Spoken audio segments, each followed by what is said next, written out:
What's up, students? It's Blake, one of your student ministry directors, and we are continuing our LEAD series. So let's talk about generations. Have you ever identified what generation you're a part of? There are currently 7 living generations. There is the greatest generation. They're born from 1901 to 1927. The silent generation, born 1928 to 1945. Baby boomers, born 1946 to 1964. Generation X, born 1965 to 1980. Millennials, born 1981 to 1995. Generation Z, born 1996 to 2010. There's also the rising generation, Generation Alpha, born 2011 to 2025. Now, you are a part of Generation Z. Gen Z is someone born approximately between 1996 to 2010. A unique thing about your generation is that you've never known life without technology. That's super unique. Think about it. You've always known what an iPhone is, and overall pretty tech savvy. A lot of times people call your generation the digital natives. You are also the most diverse generation the United States has ever seen. Again, super unique. Now, your parents' generation has different traits and characteristics than your generation. And your grandparents' generation is very different than your parents' generation. Think about it. A lot has changed in the world since the 1920s. I think of my grandparents that were born in the 1920s. They are still living in their late 80s today.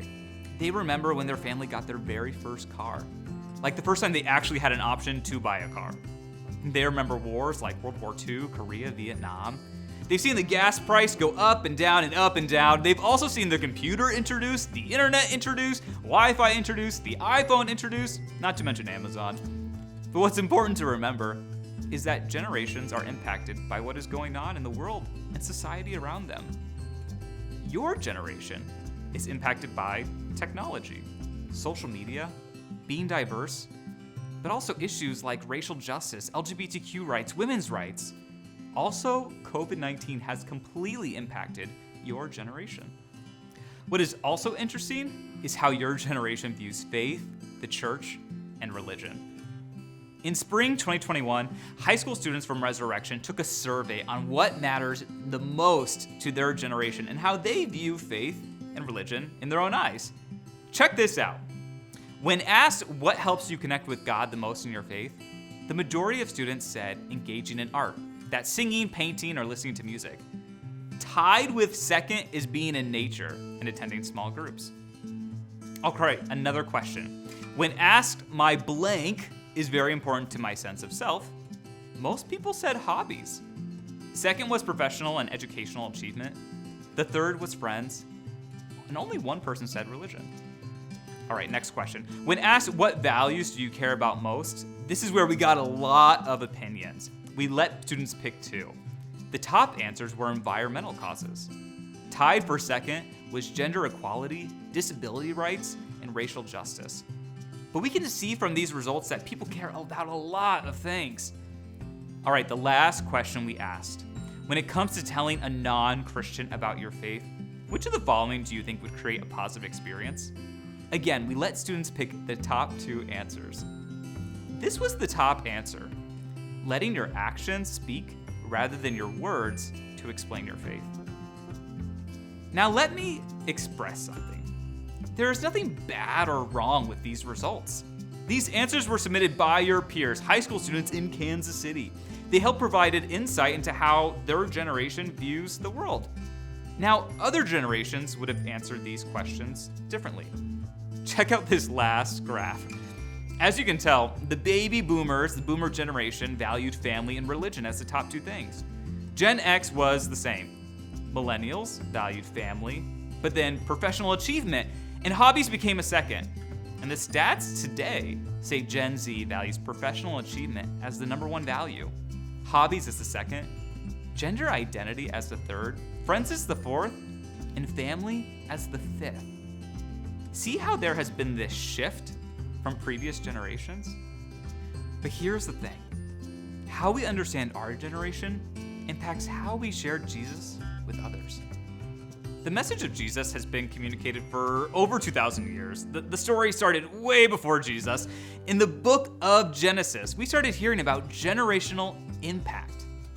Even though the good news of Jesus and the message of the Bible has not changed, our world has. What God has given us the opportunity to do is experience our faith in the world today, and the opportunity to communicate that 2,000-year-old message in a way that will make sense to those living in the world and those who need that message of Jesus. Students, we now have the opportunity to share the message and good news that has survived thousands of years to our current generation and the generations to come.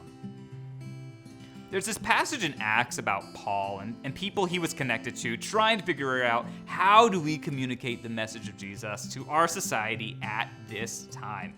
It was complicated, but there's this interaction in Acts 18 verses 24 through 28 about someone trying to figure out religion well and communicate that well.